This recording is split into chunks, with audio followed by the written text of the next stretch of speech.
Nós estamos aqui para mais um Culturalmente, que é um programa que a gente gestou durante 8 anos. Fizemos formação em rádio, TV e tudo para poder fazer esse programa.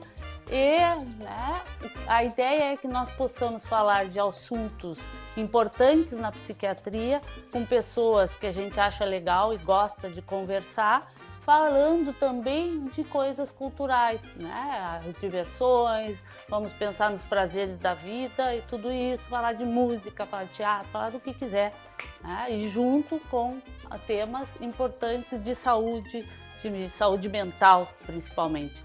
Queremos que as pessoas tenham um programa divertido, e essa é a ideia do Culturalmente. Então, hoje estamos com a doutora Marta Rembe. Tu pode apresentar, por favor, a nossa ideia aqui, que seja mais tranquilo e tu vai falar o que tu achar legal. Tá bom. Então, eu queria dizer que é um prazer estar aqui. Bom, a Carla eu já conheço há muito tempo, o Carlos secundariamente, mas é um grande prazer estar aqui nesse momento. Eu sou a Marta, eu sou médica neuropediatra.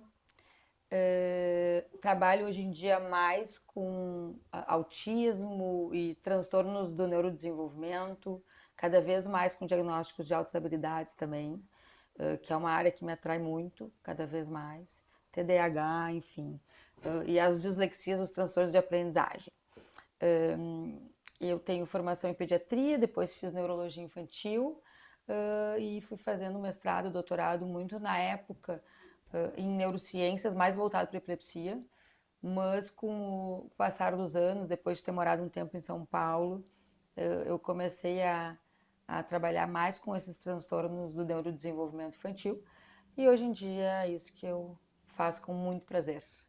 Legal. Uma das coisas que a gente queria conversar contigo e que atrapalha muito na nossa carreira também, às vezes ajuda e às vezes atrapalha, é o autodiagnóstico. E isso a gente está vendo muito, nos transtornos do neurodesenvolvimento, porque fica assim, 10 sinais que o seu filho tem autismo, 10 sinais que o seu filho é um TDAH, e a gente sente isso no consultório, porque as pessoas chegam com um diagnóstico pronto. E como é que é isso? Às vezes a gente tem que dizer que não é aquilo que elas estão pensando. Acho bem colocado isso, assim. Com o acesso à informação que a gente tem hoje, né? Então a gente entra na internet ali e coloca autismo, e daí aparece como é que tu faz o diagnóstico de autismo. As pessoas às vezes me procuram já, não são autodiagnósticos porque a maioria são crianças. Mas como eu tenho atendido mais adultos hoje em dia também, então acontece de chegar assim, eu tô vindo porque eu acho que eu sou autista. Mas assim, as mães trazendo os filhos com assim, tô trazendo aqui porque eu acho que meu filho é autista. Essa é uma queixa comum. Normalmente eu recebo as crianças vindo indicadas pela escola, tá? A maioria das crianças que chegam no consultório porque a escola achou que tinha alguma coisa que não estava legal e falou, não, vamos lá na Marta, eu falo, procura uma neuropediatra e vamos ver o que está acontecendo com essa criança. Às vezes vem com o diagnóstico da escola. Os professores já fazem o diagnóstico. Não, vai lá porque ela é TDAH, então eu chego lá, não, só um pouquinho. E às vezes, não, vamos lá que a gente aqui na escola acha que ela é autista, então já chega com o diagnóstico da escola, às vezes os pais, a gente acha que é isso e isso. Na maioria das vezes, nas crianças, existe um quê, assim, de razão nessa chegada, tá? Às vezes o diagnóstico tá errado, o autodiagnóstico, o diagnóstico que os pais ou que a escola deu tá errado, mas existe algo aí do desenvolvimento que não tá bacana. Então acaba sendo uma chegada legal, né? Porque tu não confirma aquele diagnóstico, mas tu ajuda de alguma outra forma. Mas isso é bem comum. E os adultos que eu recebo, a maioria dos pacientes adultos que vão no meu consultório, diferente de vocês, são pais de autistas. Então eles têm essa coisa de eu me identifico com meu filho, ou quando eu era pequeno, eu era muito parecido. Então já existe ali, eu tô vendo aquela criança ali, eu tô vendo aquele desenvolvimento parecido com o meu desenvolvimento. Ontem mesmo eu atendi um casal, um ex-casal, estão separados, que o diagnóstico do menino foi feito, o pai mora em São Paulo, ele veio para essa consulta agora, e o menino eu já tinha visto com a mãe numa outra oportunidade. O menino tem um diagnóstico de tripla excepcionalidade, ele tem autismo, TDAH e altas habilidades. E o pai veio para entender porque o do diagnóstico e tal, ele falou, eu não concordo, por que tu disse que meu filho é autista? E eu tinha tudo anotado do filho, eu comecei a explicar para ele quais os critérios diagnósticos de autismo e por que, onde é que ele se encaixava, o menino se encaixava ali. Quando a gente acabou de conversar, e na hora de ir embora, ele falou assim, Marta, eu acho que eu sou também. Porque tudo que tu falou, Eu tenho. eu tenho. Se encaixa com o jeito que eu sou, com as minhas, enfim, particularidades. Então existem esses pais que voltam depois para se entenderem, se identificam com o filho. Então, no meu consultório é isso que eu mais vejo, né? A escola já fez um diagnóstico, a família já fez um diagnóstico, às vezes o diagnóstico não é esse, mas está aí dentro desse espectro. Então acaba sendo válida essa vinda porque a gente consegue botar os pingos nos is e direcionar de uma forma muito mais elegante assim essas crianças do que eles saírem por conta própria procurando. E as pessoas precisam de laudo, né? Porque hoje em dia, com o diagnóstico de autismo, para a gente conseguir que o plano de saúde cubra as terapias, a gente precisa de um laudo com CID. Então, às vezes, eles vêm por isso, né? Eu já sei que meu filho é autista, mas eu quero que tu laude meu filho. E aí o diagnóstico às vezes não é de autismo. Ou é, e aí sim se faz um laudo e se encaminha para as terapias. Mas essa informação que circula, né, ela tem que ser generosa, maravilhoso, eu acho, né, que as pessoas baixem um pouco o preconceito para poder aceitar, transitar pela ideia de um diagnóstico pessoal ou para alguém querido. Mas, Marta, assim, como fazer para que essa informação que circula, ela sedimente, ela possa sedimentar e ter qualidade? Nem sei se é a tua tarefa fazer isso, mas estou pensando também nas nossas áreas de interesse, né, em psiquiatria, o que a gente pode fazer para melhorar a qualidade da informação? E repito, acho maravilhoso, visão pessoal, né, que o preconceito diminui e permita as pessoas chegar à busca em busca, né, de um clareamento diagnóstico. Mas como é que a gente faz para melhorar a qualidade do que circula e circula tanto, né? Pois é, isso é um problemão que eu acho que a gente tem pouco controle, né? O que eu sugiro, assim, para as pessoas que, enfim, estão ali no Google procurando diagnóstico de autismo, é que entrem nos critérios diagnósticos, por exemplo, do DSM-5. Né? Então existe um manual de doenças mentais, né, que se chama DSM-5, que a gente tem, qualquer pessoa que bota ali critérios diagnósticos de autismo pelo DSM-5 vai abrir ali quais são os critérios diagnósticos. E aí pelo menos tu sabe, tu não vai conseguir fechar diagnóstico do teu filho, obviamente, mas tu consegue pensar com uma informação que é 100% adequada, correta. Né? E não ali no Google, o vídeo de alguém que fala, esse é autista é assim, esse é autista é assim. A grande questão do momento, né, são os níveis 1 de suporte. Que esse é um assunto, né? Eu tô botando agora, eu comecei uma história aqui, mas assim, até pouco tempo atrás, até sair o DSM-5 e o CID-11, o diagnóstico de autismo era muito diferente, né? Vocês sabem tanto quanto eu, a gente tinha os diagnósticos dos autistas, que hoje são os níveis 3 de suporte. São aqueles autistas clássicos, que não existe mais essa classificação, né? Quando muda agora essa fase que o DSM e o CID englobam outros critérios e a gente começa a ter os níveis 2 e 1 de suporte, que são pessoas funcionais, são pessoas que estão integradas na sociedade, estão trabalhando com a gente, aí aumenta, amplia muito o espectro de diagnóstico. E aí a gente começa a ter essas dúvidas, né? Mas roer a unha é uma estereotipia? Que é um movimento repetitivo. E piscar o olho, eu tenho uma mania de piscar o olho. Isso é um tique? Isso é uma estereotipia? Então, para quem tem cabelo, arrumar o cabelo. Exatamente. Para quem é assim, crespinha, isso aqui, né? Isso aqui é uma estereotipia. Então, aí entram essas nuances do diagnóstico dos níveis 1, que são, que são de fato, assim, delicadas. E que precisa de um entorno bem substancial para a gente dizer que sim, que nesse caso específico é uma estereotipia, né? Porque, então todo mundo que faz isso é autista? Não, mas aí que eu acho que é o grande pega-ratão é esse. Assim. E o pega-ratão do outro lado? O sujeito é autista e não tem estereotipia. A estereotipia é uma das... Né? E tem, né? Tem sujeito que é autista e que consegue conversar contigo assim, né? Não, mas se faz contato visual não é autista. É. Tomar o todo pela parte. Exatamente. Então a gente precisa, por isso que a gente precisa passar por uma pessoa muito competente para que ela consiga, e às vezes a gente não consegue, né? Eu me considero uma pessoa experiente nessa área. E às vezes eu fico ali 1 hora e pouco Não no tem a consultório ideia do... e falo para os pais, né? Eu falo assim, olha só, eu não tenho certeza se há. Tem coisas que me parecem, tem coisas que eu fico em dúvida. Vamos fazer isso, vamos nos ver daqui a 6 meses de novo. Sugiro um psicodiagnóstico, isso é uma ferramenta que eu uso muito, né?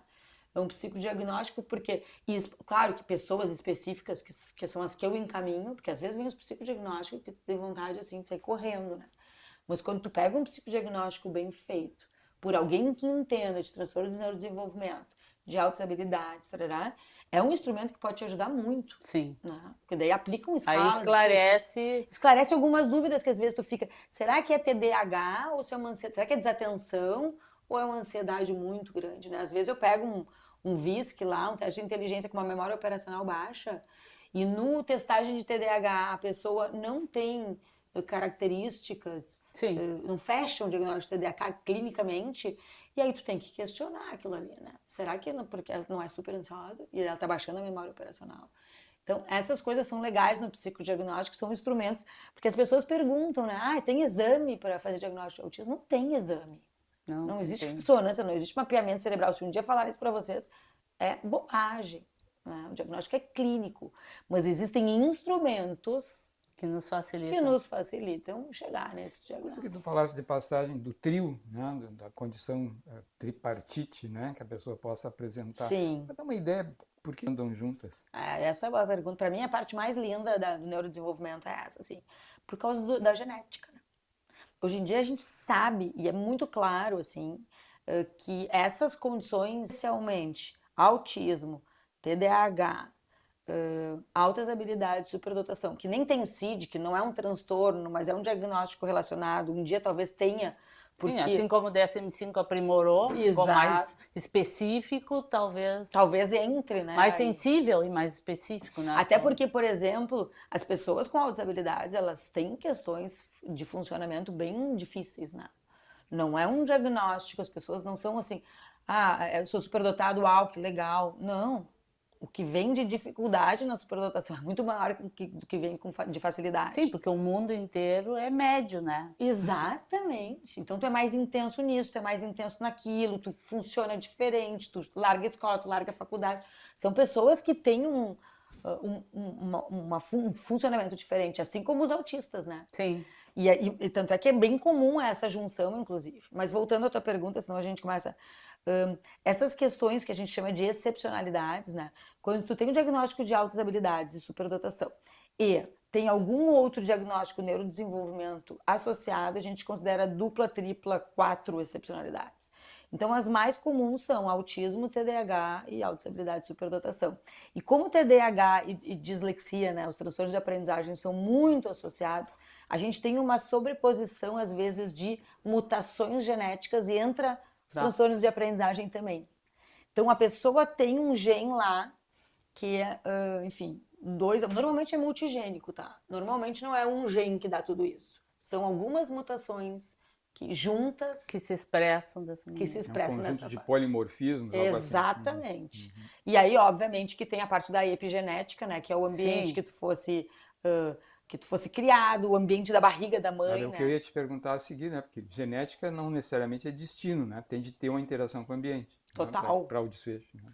Até porque depende da penetrância da mutação, né? Às vezes tem uma mutação que é bem levinha, pontual, se o ambiente não favorece, tu não expressa aquilo. Não expressa essa... E isso acontece com os pais, isso a gente vê nas famílias. A gente vê, por exemplo, o pai que tem um TEA leve, a criança que tem um TDAH, altas habilidades, parará, o outro filho que tem tudo isso. Então, assim, depende, às vezes na mesma família, varia. A gente vê dentro... É tipo as ervilhinhas clássicas, tipo né? as ervilhinhas clássicas. Estava pensando uma coisa para quem nos assiste, né? Que a gente, às vezes, nós somos meio rápidos, né? Bom, DSM-5, classificação de condições mentais, né? Produzida pela ciência americana, né? Cientistas americanos. O CID, o ACID, Classificação Internacional de Doenças, produzido pelo OMS, né? Um órgão Isso aí. com uma ampla penetração na comunidade que junta informações, ambos juntam De informações outras. das tentativas de diagnóstico e esses manuais se vão aprimorando. E eu acho que uma coisa que tu falaste tão importante, diagnóstico clínico, e especialmente na nossa área, saúde mental, ele é tipicamente um diagnóstico clínico. A gente não tem uma chapa do pulmão, né, ou chapa do cérebro que dá o diagnóstico. Não é uma condição descritiva, por isso essa angústia da imprecisão, né, e às vezes a velocidade com que a comunidade responde achando o seu diagnóstico e às vezes está errado. E pode estar certo também. Né? Exatamente. Uma outra coisa que me ocorreu, cara, que quando a gente está falando de diagnóstico, né, uma frase meio prosaica, assim, meio de efeito, né? A verdade sem amor é crueldade, né? Quer dizer, a comunicação diagnóstica, né, feita com o determinado, Com cuidado. com cuidado, me parece que, especialmente na tua prática, isso é tão importante. Né? Isso é muito importante, não só para as crianças, como para as famílias, muito mais, né? Essa família que eu dei o exemplo, eles me falaram, olha só, então, tá bem, perfeito, a gente entende e concorda e acha que isso explica muita coisa desse menino.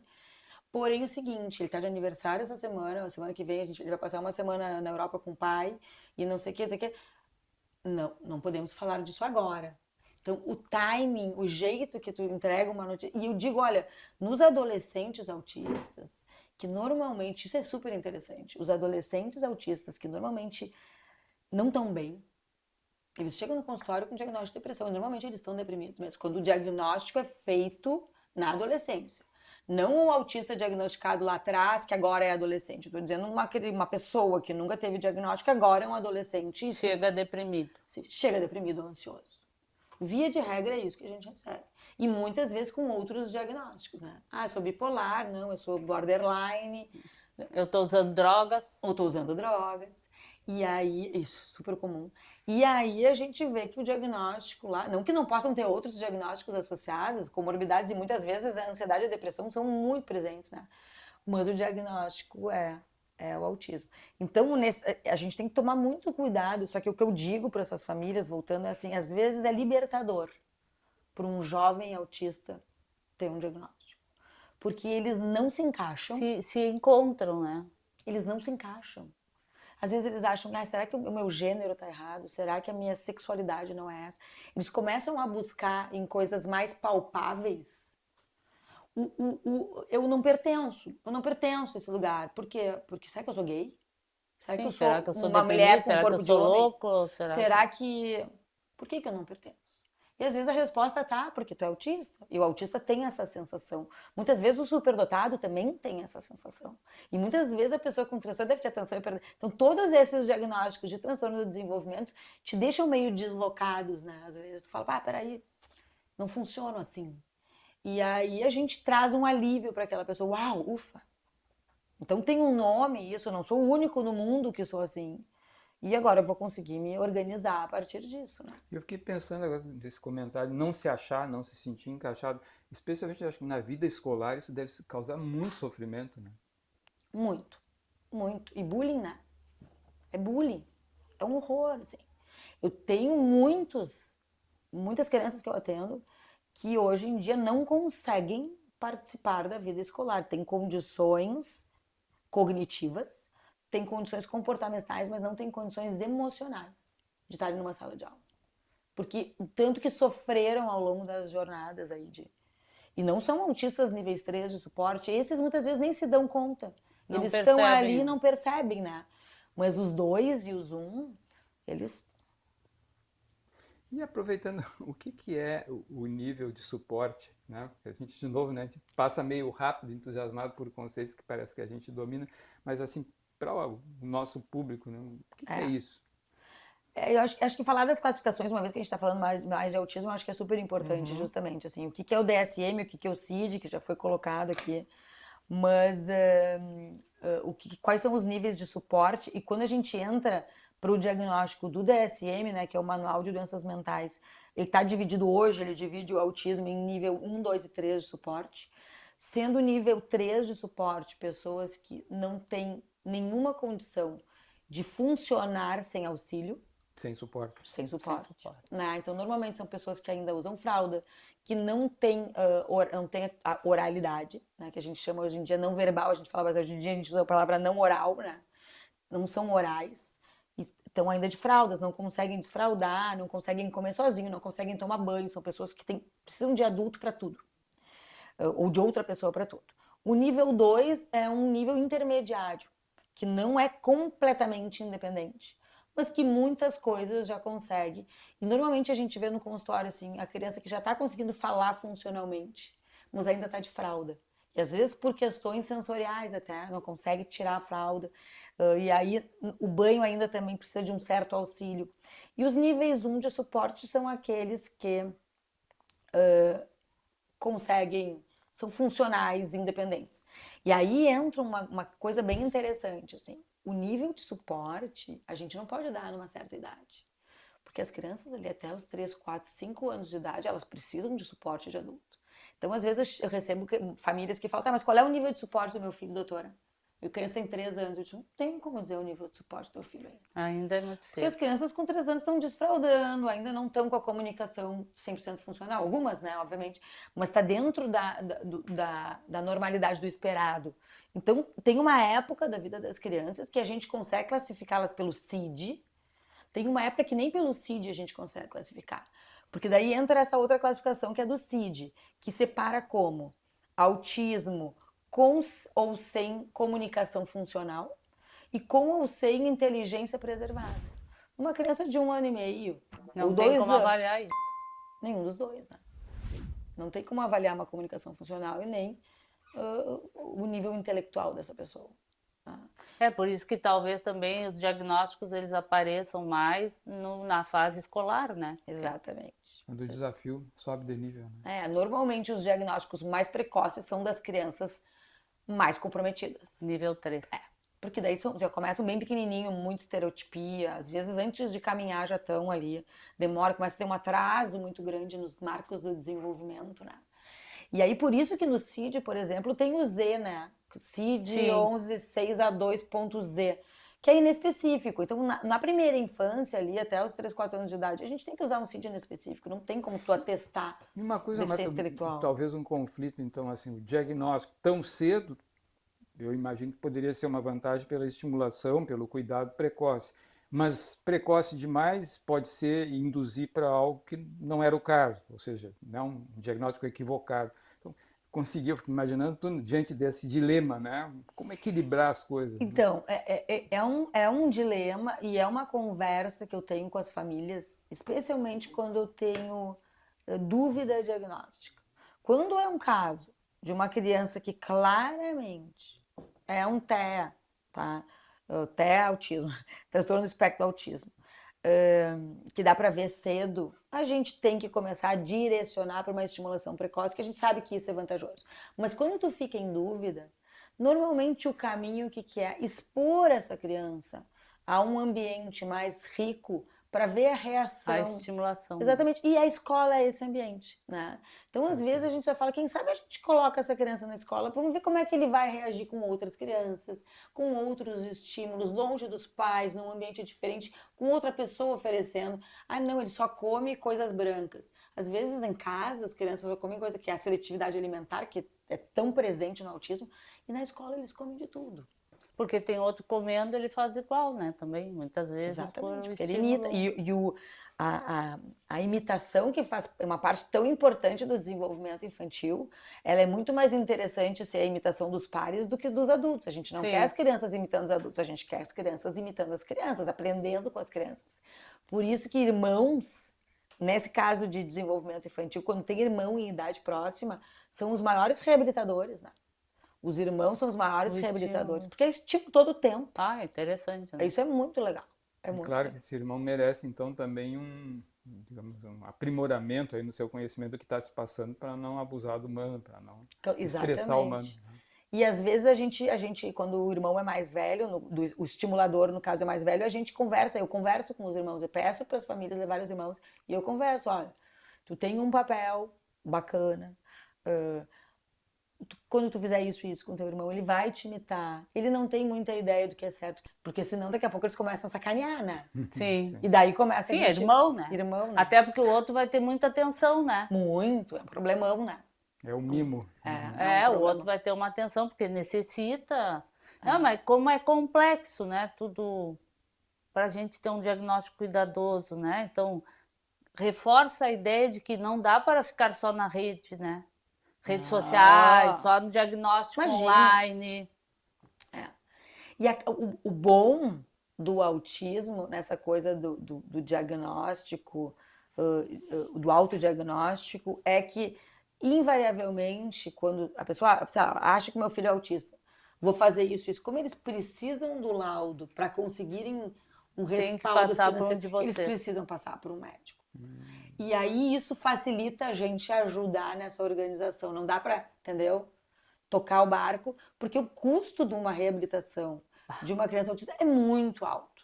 E as pessoas, mesmo que tenham condições financeiras, elas precisam normalmente de o apoio do convênio e tudo mais, né? Até a organização, né? Porque tem serviços que já estão organizados. Já tem, Uma coisa a gente está falando tanto de diagnóstico, né? E eventualmente tu até passasse por isso, né? Que é o excesso de diagnóstico. Né? Então, olhando a comunidade como um todo, autismo sempre existiu. Os gregos deviam ter seus autistas, né?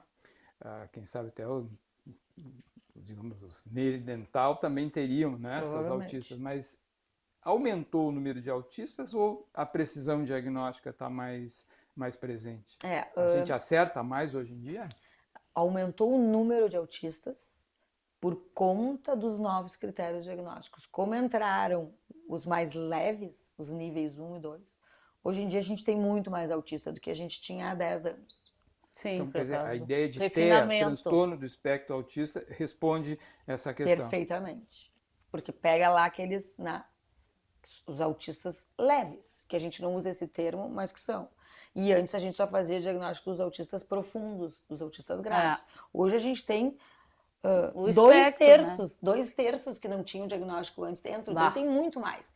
Agora, claro que existem os fatores ambientais, os fatores genéticos, que nada tem muito certo, tá? Assim, já foi comprovado que a fumaça do cigarro, não. O que a gente sabe de aumento de risco, hoje, porque tem mais casos, e por conta das questões do diagnóstico de níveis 1 e 2. E os prematuros.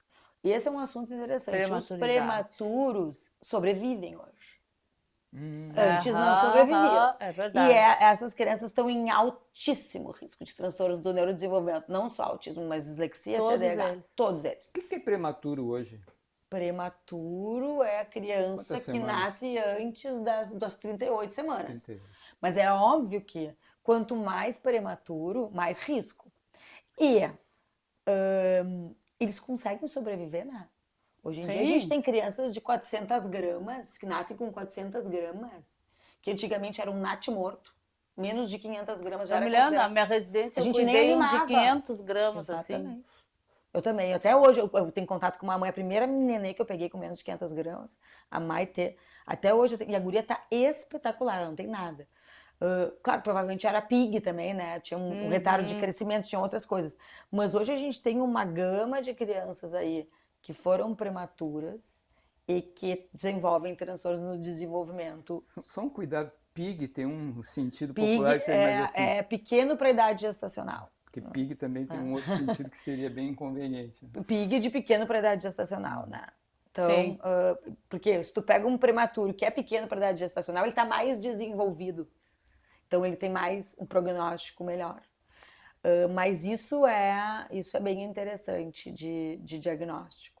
Não, e também tem muito isso, né? Nós estamos tendo bebês mais velhos, nós temos os pais mais velhos, né? A paternidade é mais tardia. Fertilização in vitro. Muita fertilização in vitro. Também é outra coisa que aparece muito no consultório. Fertilização in vitro, porque existe uma manipulação genética. Por mais que seja super cuidadoso tudo isso... Não é o ambiente biológico. Né? Tu tá mexendo naquilo, né? Então a gente tem uma prevalência muito maior de transtornos em geral, em geral, quando as pessoas são nascidas de uma fertilização in vitro. O componente genético, de qualquer forma, da fórmula, né, que acaba dando o transtorno autista, é bem pesada. Essa variável genética é bem pesada. Muito pesada. A gente estima que 85% dos casos tem um componente genético. Porque não entra só a genética no ponto de vista da herdabilidade, entra a genética da mutação também, da ação externa. 85%, tá? Na verdade, assim, 80% hereditário. 80%. E mais, aumenta até 92% genético como um todo, que não herdado. Quer dizer, o grosso é familiar. Herdado. É familiar. Passa de geração em geração. Isso. E os outros por cento, na maioria das vezes, ou são prematuros ou são FIV. Bom, interessante. E aí, agora entra na nossa área que eu queria te perguntar. Como é que é essa relação, tu achas, com o uso de drogas? Porque eu tive lendo esse dia um artigo sobre autismo e transtorno do desenvolvimento que mostra a alta vulnerabilidade para o uso de substâncias, né? Que são, as pessoas já teriam uma vulnerabilidade para isto.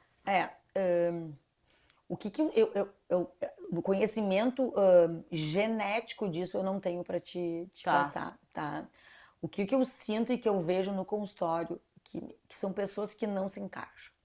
Então, eu acho que a busca por um apoio, sim, normalmente vem disso, assim, por isso que é importante a gente fazer o diagnóstico, e mesmo com o diagnóstico, às vezes é mais comum, né? A pessoa ela não consegue se sentir bem naquele ambiente, ela não tem os pares, ela é uma pessoa muito diferente, eles se sentem muito esquisitos, e aí eles vão buscando, tanto é que é mais comum a transexualidade no autismo, é muito mais comum a homossexualidade, esses são dados reais, científicos sérios, muito mais comum. Por quê? Porque por causa do gene? Ninguém sabe. O que a gente sabe é que, obviamente, é uma necessidade de pertencimento. E aí eu acho que as drogas entram muito nisso, como uma fuga, né? Ou uma adequação também, né? Porque tu vai fazer parte de alguma coisa. De alguma coisa, de um grupo, né? Que faz, já que eu não sei o que eu sou drogado. Na verdade, um encontro que é desfavorável, ruim. mas Um encontro, exatamente, é um encontro. Acho que esse termo é ótimo. Pessoa em busca de si mesma. Não, porque eu acho esse fato muito importante, até para que quem tem, os pais que têm autistas, ou os próprios pais, como lidar com a informação sobre substâncias, porque é de alto risco para os seus filhos. Né? Eu converso sobre isso no consultório. Né? Assim como com as pessoas que têm isso, vocês sabem melhor do que eu, com as pessoas que têm TDAH, né? O adolescente, o pré-adolescente TDAH, eu fico com ele desse tamanho já. Tem que ser protegido. Aquele predomínio imperativo e impulsivo lá, o subtipo imperativo e impulsivo, eu já falo para os pais, eles não querem me medicar, não quero medicar, vai dar tudo certo. O guri é um avião, um foguete, sobe, desce, apronta horrores, super impulsivo. Pera lá. Cuidado. Pera lá. Aquela ideia, né, Marta? Criança capeta não necessariamente é algo benigno, né? Exatamente. Não, mas é saudável ele ser assim. Não, pera lá. Não, porque ninguém quer o filho quietinho, porque ninguém quer ter um autista, né? Porque acham que o autista é o quietinho, que exatamente. Não... Né? Na realidade, tem esse transtorno de desenvolvimento que bota em risco. Eu estou dizendo isso porque eu tenho visto mais isso no consultório, né? A gente também pensa mais nisso e aí a própria substância já transforma. Então fica um ambiente que fica difícil o diagnóstico. É TDAH, é autista, é isso, é aquilo, mas tem a droga. E tem as outras comorbidades. Né? Tem as drogas e tem as outras comorbidades e daí a gente não sabe o que está causando o quê. E aí é muito difícil mesmo. Quer dizer, comorbidade, né, condições clínicas que andam junto, não necessariamente é a principal, mas anda junto e às vezes confunde a hora do diagnóstico. Do diagnóstico e do tratamento, né? E muda o tratamento. E uma coisa que a gente já falou, né, que nós falamos em drogas, mas nós temos as outras adições que são as telas, que nós fizemos uma live sobre isso. São as telas, é a comida, são as compras, são eletroeletrônicos. E como essas crianças, essas pessoas, né, não vou falar em crianças, essas pessoas, elas têm essa tendência a repetir, né, que isso faz parte do diagnóstico de autismo, comportamentos repetitivos, eles repetem. Se tu entra numa dessas áreas, a tendência é mais, né? É repetir. Sim, já na tem compra, isso pronto. Na tela, na droga, né? Já tem isso pronto. É Mas o assim, funcionamento. pensando nisso, criança que vê 10 vezes a fuga das galinhas, não necessariamente pode ser uma pista. Claro, claro. A gente sabe que as crianças, elas têm a coisa, quando elas veem um desenho e elas repetem o desenho, elas têm a coisa da previsibilidade que elas gostam, né? Então elas já entenderam aquele desenho e elas querem ver de novo porque elas sabem o que vai acontecer. Nós temos rir porque nós temos um sobrinho, agora é adulto, se formou médico esse ano passado. Tem a Fuga das Galinhas. Ele Teve adorava. uma vez que tinha 24 horas livre na TV e ele nos fez olhar, não sei quantas vezes, ele sabia de cor, ele nos contava antes. Previsibilidade. As interessante. crianças gostam de saber o que vem depois. Então eles assistiram uma vez aquilo ali, gostaram, eles vão querer ver de novo aquele porque eles sabem. Eles sabem. E muitas vezes as crianças, elas saem de um episódio, de um desenho, e elas fazem uma representação nas suas brincadeiras, né? Elas Sim. usam aquilo de inspiração. Sim. Então, às vezes, eles querem ver mais de uma vez para poder, depois, na sua brincadeira, conseguir usar esses elementos que eles viram no desenho. Mas, assim, nos autistas, a gente vê isso de uma forma completamente desregulada, né? São pessoas que veem 100 vezes, eles pegam um vídeo de YouTube e eles começam uma música, por exemplo, sei lá, parabéns pra você, eles só gostam dessa parte, eles voltam, parabéns pra você, daí eles voltam, parabéns, e eles Sim, é ouvem diferente 1000 da outra vezes. que vai decorar a música e vai Isso, eles cantar. ficam ali, porque tem alguma coisa a gente naquele... É, pensa é a nota A musical. gente pensa no excesso, então, porque são características infantis, repetir, gostar da previsibilidade, e quando está em excesso ou caricato, aumenta a chance de ter uma caricato. condição. Uma coisa que chama bem a atenção nessas crianças que ficam muito nas telas, né, é a coisa da ecolalia. Porque muito autista, ele tem a ecolalia. O que é ecolalia? É repetir uma fala, né? Sim. E eles saem da Fuga das Galinhas, que falam, vem aqui, pintinho, vamos lá. E daí, no meio do nada, eles olham para ti e falam, vem aqui, pintinho. Isso não é uma coisa da infância saudável. Isso é uma coisa de uma infância que tem algo aí que chama atenção. Porque tu não pode, num momento completamente inadequado, tu trazer uma frase lá que tu ouviu, né? Que não tem nada a ver, que nem eu olhar para vocês agora e falar, vem aqui, pintinho. Não cabe nessa nossa conversa essa frase agora. Então isso acontece, isso é uma das grandes características, né? Sim. E existe também, isso normalmente é o que a gente chama de ecolalia tardia. Ele assistiu lá de manhã a Fuga das Galinhas e chega de tarde na escola, do nada ele vem com, vem aqui, pintinho. E existe a ecolalia imediata, que tu fala, e aí, o paciente chega na casa, oi, João, tudo bem com você? Oi, João, tudo bem com você? Me fala, tá tudo bem, tá tudo bem. E isso é a ecolalia imediata, que é um sinal também, né? E aí, claro, que é um mundo isso, né? Mas tem crianças que são, que a gente chama, que são os processadores Gestalt de comunicação, que a gente usa as ecolalias, inclusive, para eles se tornarem funcionais. Então, a gente começa a transformar essa necessidade que eles têm de repetir em coisas funcionais, para eles conseguirem usar isso na sua vida funcional. E usar isso aí, pintinho, em outros ambientes de uma forma funcional. Então é interessante isso, né? Porque nós vamos pegar pessoas com transtorno de desenvolvimento, que tem as drogas, e a gente vai tirar a droga. Ou vai tirar aquele comportamento aditivo que é outro. Aditivo. A tela, isso, aquilo. Então, a importância desse treinamento, né? O quanto eles são passíveis de serem treinados, assim, quanto nós vamos ter que criar essa estrutura para o adolescente, para o adulto que larga uma adição. A questão das drogas, obviamente, é mais tarde ali, né, no adolescente, e normalmente são pessoas níveis 1 ou 2 de suporte, né, os níveis 3 de suporte não chegam numa droga, numa adição. Então essa é uma preocupação bem grande ali nessa adolescência. E na infância mais precoce, a adição das telas, né, que foi esse o motivo que eu te chamei pra gente conversar, Carla. Pela tua expertise em adição, porque é uma preocupação muito grande que eu tenho, não só em casa, como no consultório. E nesse perfil de crianças autistas, os pais, às vezes, eles usam a tela como um recurso para eles terem 5 minutos de sossego. Porque são crianças... Para ter o alívio, né? Porque são crianças que demandam muito dos pais. E aí dá o celular e daí entra no negócio que a gente não consegue mais tirar. E daí no dia seguinte é um pouquinho mais, eu quero mais um pouquinho. E quando a gente vê... Não tem mais nada. Aí até para o treinamento é um desserviço, porque aí tu não tem disponibilidade da criança para aprender. E ou do adulto. A gente fica falando treinamento, que às vezes soa para algumas pessoas como algo muito primitivo, quase, né, adestramento, né? Mas é disso que a gente está falando, né? De treinar habilidades para poder viver melhor.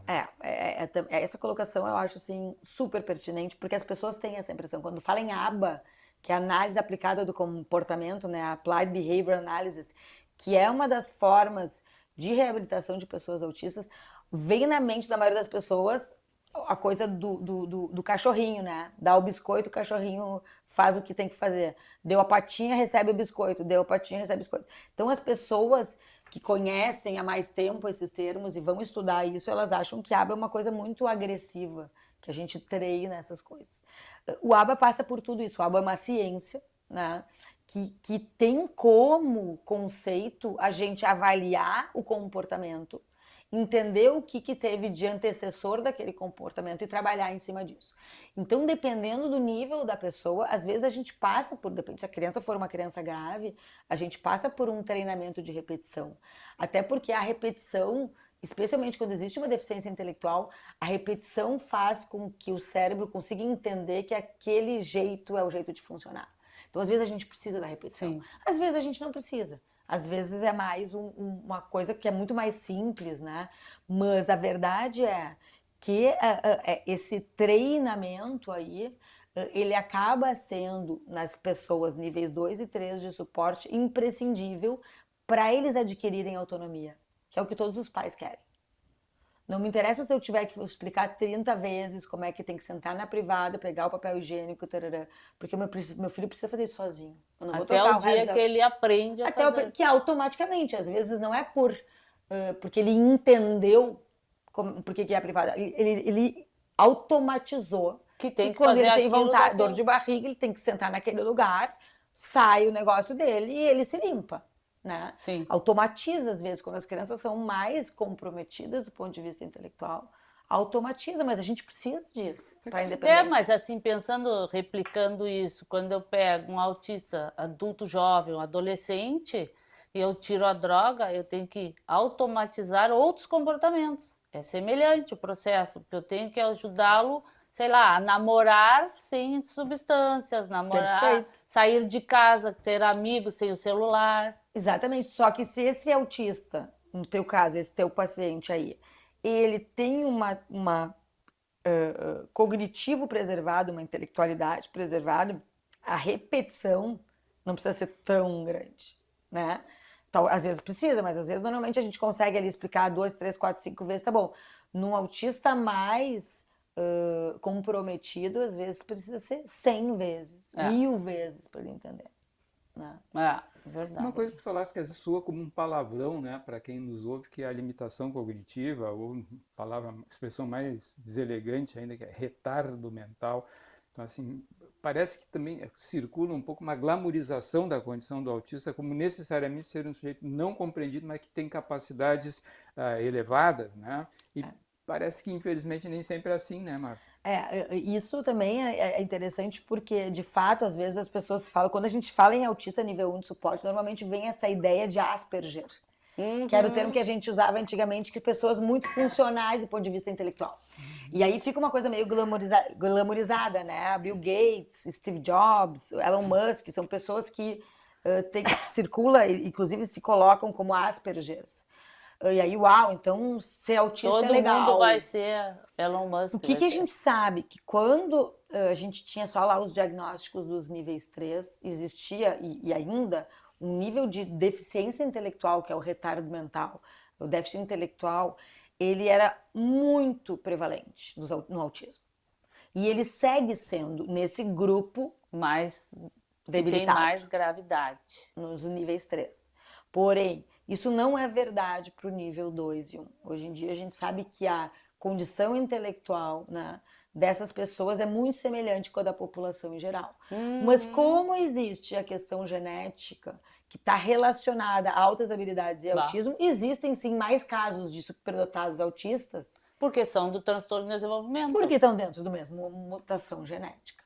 Tá, mas é interessante, já tinha falado desde o início, né, que altas habilidades não necessariamente traz conforto para o indivíduo, pelo contrário, pode trazer, nem é uma condição necessariamente já de imediato, né, de doença, né, a doença ter altas habilidades, não, mas pode ser em algum grau um inconveniente, uma fonte de estresse, eventualmente até objeto de bullying, né, dentro de um ambiente de crianças, ou seja, essas condições merecem uma atenção cuidadosa, criteriosa, avaliação adequada disso para desfazer confusões e especialmente para conseguir dar para o indivíduo um caminho de vida que seja o mais confortável e produtivo possível, né? Perfeito. As pessoas, inclusive tenho pais que vão no consultório e que eu falo, olha, eles procuram, ela não está se encaixando, a criança não... Eu falo, olha, minha suspeita é de altas habilidades. Eu acho que o não encaixar é porque, de fato, ela acaba antes, ela foi precoce. Ah, não, mas isso não me interessa, não quero. Eu disse, não, a gente tem que testar. A gente precisa saber onde é que está o nível intelectual. E para poder ajudar, não, mas não me interessa. Meu filho não é gênio, não quero.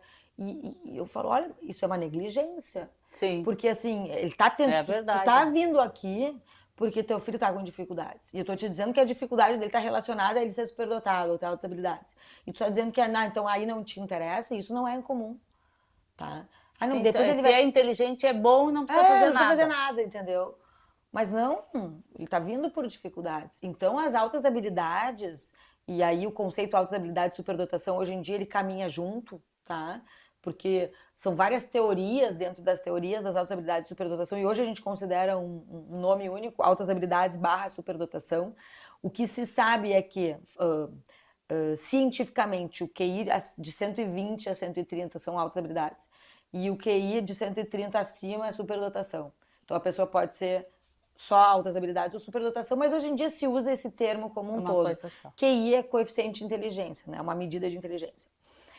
Enfim, a gente sabe que as pessoas com altas habilidades e superdotação, elas têm que ter, por exemplo, um plano educacional individualizado na escola. Sim. Senão eles largam o colégio. Eles largam. Eles falam, não gosto de copiar, não quero copiar. Acho um saco copiar, já entendi. Não preciso escrever de novo. Entendeu? E o funcionamento é muito diferente. Então, precisa se olhar para essa população, sim, cada vez. A tendência dessa gurizada, falando gurizada, né, constatação precoce, ter um estilo de aprender mais sozinho, a tendência a se virar sozinho em vez de desejar a escola? A grande maioria dá conta antes da série. Então, tá no segundo ano, mas já tá sabendo aquilo. Por isso que a gente acelera, a maioria das vezes a gente acelera. E o ensino formal permite essa flexibilidade no nosso país? É uma luta, mas sim, por lei, se o médico atesta a necessidade, a escola tem que fazer. Tem que suprir essa... Tem que. Porque dentro dessa coisa de oferecer o melhor ao indivíduo, a gente ouve, ao menos como casos assim, vamos pensar no exterior, na Inglaterra, lá tem um menino de 8 anos que está ingressando na universidade porque avançou numa velocidade absurda e a sociedade dá suporte para esse guri chegar lá. Podemos pensar nisso no Brasil? Podemos, a gente consegue, assim, não é fácil, tá? Mas é viável. Eu tenho um menino agora, assim, que é filho de uma psicóloga, inclusive, que está no 4º ano seguido de aceleração. A gente acelera daí ele faz aquele ano, daí a gente acelera o próximo, daí ele faz, então ele está no ensino médio agora, com 11 ou 10 anos de idade. Então, mas assim, esse é o meu case, assim, que eu já consegui tanto. Porque normalmente é difícil, é briga, e a escola justifica, porque para eles é muito complicado isso. A escola não está preparada, a escola brasileira não está preparada para isso. Então eles justificam que aquela criança ela não tem condições emocionais de acompanhar a turma. Esse menino, por exemplo, imagina, ele tem 1,40 m e ele está jogando futebol com os adolescentes, esse caso específico, de 1,80 m. Tá? É óbvio que existem assincronias, mas a sincronia faz parte de um diagnóstico de superdotação. Não vai ser tudo que vai ser top. Tem gente que tudo é top, tem, mas são poucas as pessoas. A maioria é muito boa numa coisa, é muito boa na outra coisa, mas obviamente o futebol desse menino não é um futebol de um menino de 18 anos, né? Então, a gente tem que adaptar, e o papel da escola tá nisso. Bom, então quando eles forem jogar futebol, o que ele vai fazer? E isso é o plano educacional individualizado. A gente tem que individualizar, que devia ser para todo mundo, né? Mas infelizmente não dá. Mas a gente tem que individualizar os cuidados daquela pessoa específica para que na hora da educação física ele esteja fazendo alguma E outra uma coisa. coisa com essa onda diagnóstica, então a gente já passou pela questão de por que que isso ocorre, né? A comunidade, né? O Estado tem respondido positivamente, mesmo que limitada. Então, assim, já há uma resposta do ambiente para disponibilizar essa série de possíveis recursos? Já existe, obviamente, sempre lenta, né? Ontem mesmo eu atendo numa ONG, que é o Colo de Mãe, que foi uma ONG que Começou ficou ali muito. na... Começou antes da enchente, mas ficou forte na enchente porque a gente abrigou essas famílias atípicas. E daí a gente acabou o abrigo, a gente abriu uma sede e que a gente atende essas famílias que não têm condições financeiras de uma forma que a gente consegue ali, enfim. Mas por que eu entrei na coisa da ONG? Porque Pelo que o Estado oferece, o isso, ambiente oferece. o que a gente vê hoje, assim, que o Estado não consegue isso de mãe, que é sextas-feiras que eu vou lá. Uma mãe falou: eu tô vindo aqui, eu me inscrevi e tal, porque o meu filho já tá com 6 anos e desde os 3 eu desconfio de autismo e ele tá na fila do neurologista do SUS desde os 3, ainda não chamaram ele. Então esse menino tá há 3 anos esperando a consulta. Esperando a consulta com o neurologista. Então, assim, existe esse gap muito grande. Mas, ao mesmo tempo, existe hoje em dia, o Estado montou uma casa que se chama Casa de Autismo, né? Casa TEA, que eles abrigam. Os planos de saúde estão fazendo Estão criando seus centros, espaços, né? Não há uma resposta. Há uma resposta lenta, mas imprescindível, porque não tem mais como lidar com essa... E será que uma conversa como essa, devidamente divulgada, ajuda nisso, a suscitar essas iniciativas? É o que a gente mais quer. Tomara que sim, né? Tomara, né? Porque é uma necessidade, a gente vê lá pela ONG, a gente está lutando para conseguir agora pessoas que sustentem esse ambiente, porque é desesperador, assim. A gente tem uma lista de espera já para consulta comigo de 2 anos. Bah. E aí eu tô tentando aumentar meu horário lá, enfim, né? A gente vai dando Então conta. nós precisamos mais de neuropediatras que queiram dar algumas horinhas, né? Trabalho voluntário. A gente tem que fazer isso, né? A gente tem que fazer isso, né? Sim, a gente faz parte da resposta da Olha, comunidade. nós, Exatamente, né? E a outra, gente- né? Nós 3 aqui fomos, né? Alunos e Trabalhamos. trabalhamos para o SUS e tudo. E a gente já fez isso, é só seguir fazendo Isso. mais um pouco, né? A gente já fez isso. Não, e eu acho que esse momento, assim, da gente poder passar a informação, e bem como tu falasse, assim, se vai chegar nos órgãos competentes, tomara, mas de chegar na sociedade, já falar, tu viu lá a entrevista, tu viu a conversa deles, que legal, quem sabe a gente faz isso, quem sabe a gente faz aquilo. E aí a gente vai trabalhando, né? Assim, por exemplo, uma coisa bem bacana que está acontecendo comigo no momento, que eu achei bem bacana, o que acontece? Tem um grupo lá da Associação dos Amigos do Hospital Presidente Vargas, que é um grupo bem ativo em crianças pequenas, prematuras e tal, lá dentro do Presidente Vargas. E essas mulheres que tocam esse grupo, elas se deram conta que muitas escolas fecharam durante as enchentes. E aí o que elas fizeram? Elas juntaram pessoas boas, grana, etc. e começaram a reorganizar essas escolas. E conseguiram botar as escolas estão prontas. Tem 10 escolas prontas para receber de novo as crianças. Só que o que elas me chamaram? Uma das mulheres me chamou e falou assim: Marta, a gente precisa de ti. Eu disse: por quê? Porque a gente precisa treinar as pessoas que vão para essa escola. A escola tá linda, mas não adianta ela estar linda sem treinamento, a fazer a inclusão. Porque cada vez tem mais autista. E ninguém sabe fazer a inclusão. Então a gente precisa de ter um apoio aí do Colo de Mãe, de vocês, para a gente treinar essas profissionais que vão atender nas escolas a incluírem as crianças atípicas. Então, esse trabalho, ele vai devagarinho, ele vai se ampliando, assim, e é muito legal. Não, e tu vê, é da parte privada, né? É da parte social, é o terceiro setor, né? É o terceiro setor. É o terceiro setor, porque se o governo não dá conta, nós vamos ter que fazer alguma coisa. E no Brasil a gente sabe que a gente vai ter que fazer, né? Nunca vai dar conta. Pode até melhorar, mas dar conta nunca vai dar conta. No tamanho do nosso país, a diferença social que existe no país, nunca o governo vai dar conta. Então, se cada um fizer um pouquinho, ou doando, a pessoa, mas eu não tenho habilidade para fazer nada. Tu tem um pouquinho de grana, doa. Na época da enchente, a gente recebia doação de R$5 por Pix. Porque as pessoas não tinham dinheiro, mas queriam doar R$5. Não precisa doar R$100. Pode doar 5, pode doar 3. Se cada um fizer um pouquinho do jeito que... tem uns voluntários que vinham, olha, não tenho grana, mas eu posso ajudar a limpar aqui. Mas é isso que a gente tem que pensar, né? Isso nos dá uma poupança, né? Um gasto que a gente não vai fazer no futuro, porque se essas crianças chegam desadaptadas, mais velhas, quem paga a conta é a sociedade que paga imposto, né? Então, a gente vai ter uma ajuda social até para as nossas famílias, para a nossa comunidade. Isso vale, na verdade, tudo em saúde, né? Tudo que é tratado precocemente ou eventualmente prevenido quando é possível. Que é o ideal, a gente pensa em vacinação, por exemplo. Né? É um investimento com um retorno garantido. Mas aproveitando que eu me lembrei agora da vacinação, o que vacina tem a ver com autismo, hein, Marta? Nada. Isso é um mito que a gente tem que desfazer, né? O mito da vacina e da mãe geladeira, até hoje eles existem, né? E a gente ouve isso, por incrível que pareça, né? Mães falando, mas a médica do posto falou que a culpa do autismo do meu filho sou eu. Mãe geladeira. Mãe geladeira. Mãe fria. Não, e coitadas das mães, porque algumas devem ter até o espectro, né? Exato. Algumas são geladeiras porque elas têm muita dificuldade. Elas fazem o melhor que elas conseguem. Claro, mas isso aí é tudo mito. Mas sabe que, voltando nessa questão do prevenir, quando a gente tem lá o discurso do colo de mãe para vender ajudas, né? A gente quer ajuda para manter o colo vivo lá. O que a Beta, que é a presidente do colo, que ela fala é isso, a gente tem que pensar no custo dessas pessoas para a sociedade.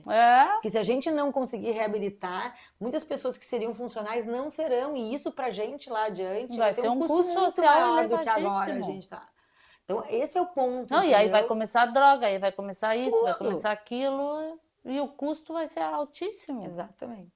Bom, e agora uma pergunta minha, né? Nós trabalhamos também com assunto pesado, paciente pesado, né? Pacientes difíceis, a gente gosta dessa área de pacientes difíceis. E o que tu faz para lidar com isso, entende? Porque assim, eu crio algumas estratégias para conseguir relaxar, para conseguir...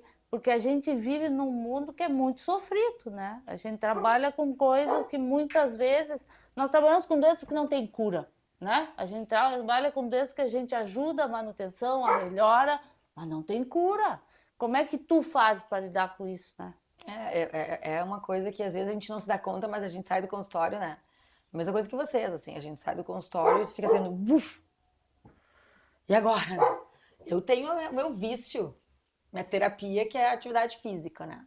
Até agora eu tô me controlando, porque eu já me machuquei muito da coisa da corrida, assim.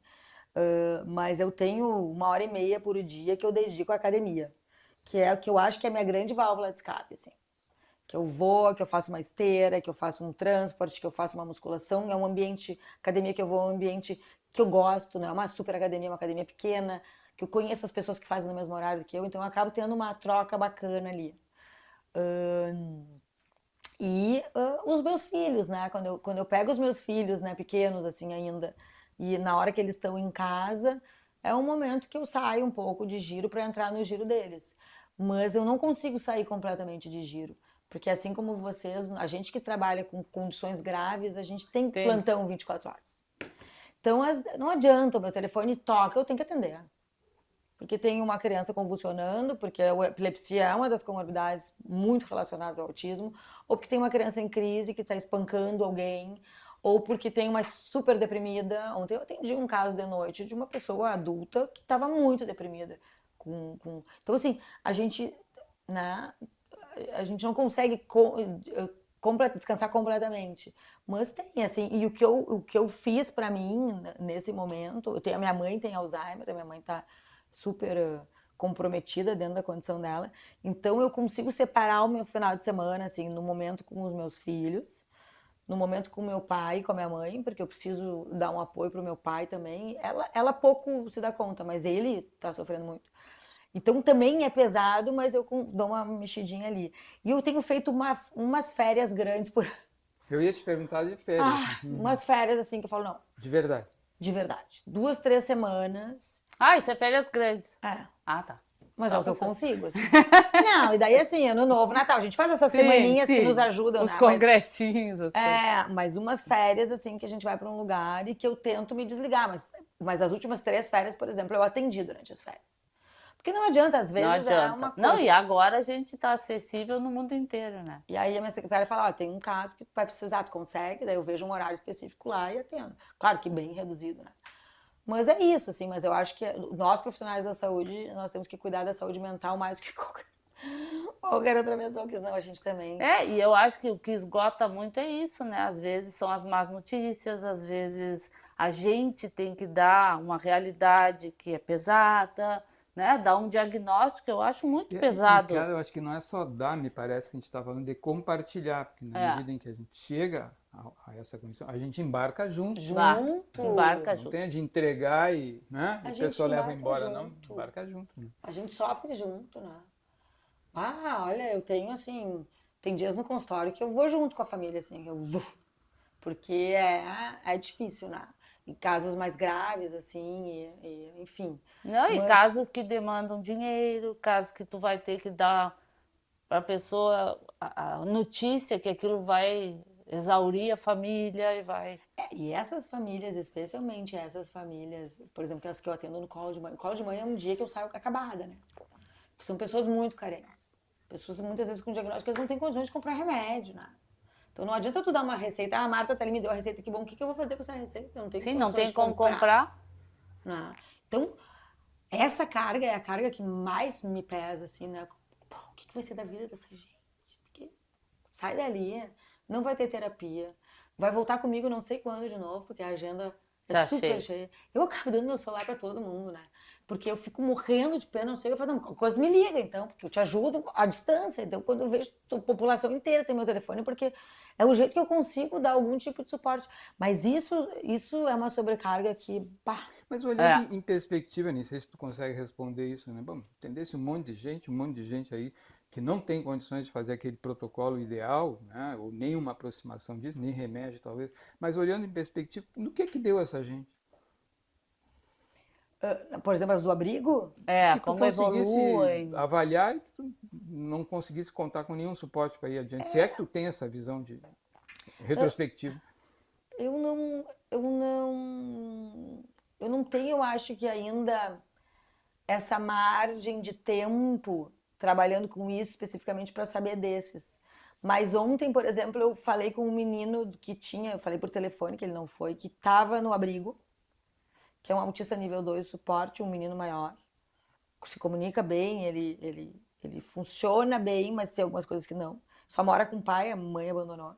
E ontem a gente teve uma ligação telefônica, porque ele não pôde ir, mas eu queria saber dele. E aí, o que ele me falou? Eu sigo sem ir para a escola, porque eu não consigo. Eu sigo sem ir para terapia, porque eu não consigo. A única coisa que eu consigo hoje em dia são os meus remédios, porque a gente consegue pegar pelo colo de mãe e a gente consegue algumas medicações. Então, o menino que faz 1 ano e pouco que eu vi, né, e que eu organizei o que ele precisava, ele, um ano e meio depois, ele segue sem nada do que ele precisava. Duro, mas é isso. É isso. E lidar com isso pra gente é muito sofrido, né? Tu saber o que fazer e não ter como fazer, Cara, né? me lembrei agora de uma coisa. E a arte? Qual é o lugar da arte nessa tríade aí, autismo, altas habilidades e déficit de atenção e hiperatividade? A arte, ela aparece no meu dia a dia. Isso é a parte legal. Porque, assim, mesmo os autistas, às vezes, as habilidades, elas são artísticas. De uma forma de pegar... Estão sentado ali no chão, ele pega o pandeiro que eu tenho e quando eu vejo, ele tá fazendo um batuque. Eu falo, só um pouquinho?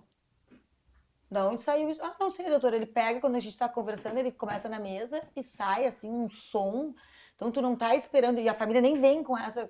Mas tu vê, eles pegam o pandeiro. Outro dia, anteontem, uma menininha com um xilofone, não verbal, de fralda, sentou e pegou o xilofone. Eu falei, cara, ela tá cantando, tocando parabéns a você no xilofone? Um xilofone de madeira. Tava tocando parabéns a você, né? É o som que pra eles é Do diferente. xilofone de madeira.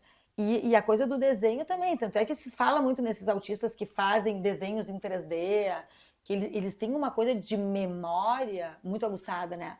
Então, às vezes, eles vêm uma vez e eles continuam representando aquilo de uma forma de desenho, de pintura. Então, isso eu acabo vendo bastante no consultório. As pessoas com altas habilidades, quando existe essa dupla excepcionalidade de autismo com altas habilidades, muitas vezes as altas habilidades estão na área da criatividade.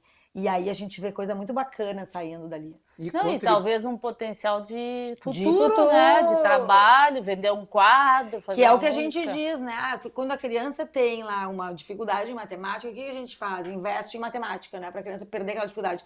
Mas a gente não investe na habilidade. No que ela tem que pode dar. E nessas crianças eu digo para os pais, a gente tem que investir nisso aqui. É importante a gente observar o que está sobressaindo e botar lenha naquela fogueira ali. Porque, pô, talvez seja por ali que a coisa funcione depois, né? Esses dias eu tava no Instagram, assim, entrou aquelas histórias que entrou sobre um músico negro de 1800 e tantos, que a descrição era de um autista, mas que compôs muitas músicas desde muito jovem, porque alguém viu, pegou e botou num piano, que ele nunca tinha tocado, e aí ele viveu daquilo ali. Né? Só fazia isso. Tu sabe que quando a gente começa a ver filme, ler livro e tal, eu começo a identificar pessoas autistas. É tão engraçado isso, e com altas habilidades também, né? Certamente. Outro dia eu tava vendo um documentário e falei, pá, esse cara é autista. Eu tava lendo sobre isso, e na música, então alguém pegou e fez ele tocar. Na música é muito comum, porque eles têm essa coisa tem muitos autistas que têm ouvido absoluto, né? A música é muito comum. É muito comum. Eu te provoquei por isso, porque, aliás, o nome do nosso programa é Culturalmente, né? É a ideia de transitar, né, pela psicopatologia, pela prevenção em doenças mentais, mas também integrando isso nos nossos interesses, no nosso prazer, que é viajar na cultura. Né? Então, tem autista que escreve bem. Né? Tem autista que pinta bem, tem autista que toca bem, tem autista que canta bem. Então, sim, e é uma coisa que a gente, normalmente no consultório, a gente tenta olhar e a gente tenta incentivar. A gente fala isso para a família, olha, essa parte aqui é a parte do prazer, é a parte que pode trazer o financeiro mais tarde. Então, vamos botar mais. Inclui, né? Porque Então, cara, eu acho que eu, ao menos animado com essa notícia aqui, recente, né? Acho que a gente pode ir encerrando esse programa, mas acho que essa mensagem, né, de que se deva explorar, valorizar, estimular aquilo que funciona, aquilo no que o sujeito se sai bem, e para isso é preciso muita observação, né, do comportamento do indivíduo. Acho que gostaria que tu sublinhasse esse recado para quem nos assiste. A ideia, e a gente fala isso no consultório, assim, que a gente mude um pouco a perspectiva, né? Que em vez da gente pensar só em estimular o que não tá legal numa criança, num adolescente, num adulto autista, a gente tem que pensar em estimular mais ainda o que é bom, o que tá legal. Porque a gente pensando em futuro, em funcionalidade, a gente tem que botar a lenha nessa fogueira, que é a fogueira certa. Então, eu acho, isso eu ouvi, não é uma frase minha, mas isso eu ouvi ou eu li, e eu acho que essa é uma grande verdade, e eu repasso isso no consultório. Vamos estimular as habilidades e não as dificuldades, porque aí a gente consegue ver um futuro para essas pessoas, né, dentro do espectro. A inclusão, a verdadeira inclusão, né? Respeitando os limites da pessoa. Tem as qualidades, né? Exatamente. Eu acho que isso é uma grande frase para a gente acabar culturalmente hoje. Poderíamos ficar horas falando. Horas, pelo jeito somos bons de conversa. E muito obrigada. Imagina, um prazer imenso.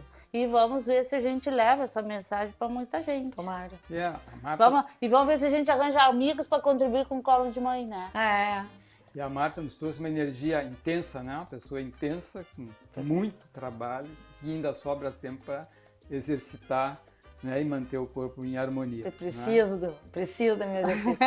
E se vocês quiserem continuar esse assunto ou assuntos parecidos em algum outro momento, sou, assim, 100% aberta a voltar aqui, vai ser um prazer. Brigadão. Voltaremos. Então tá.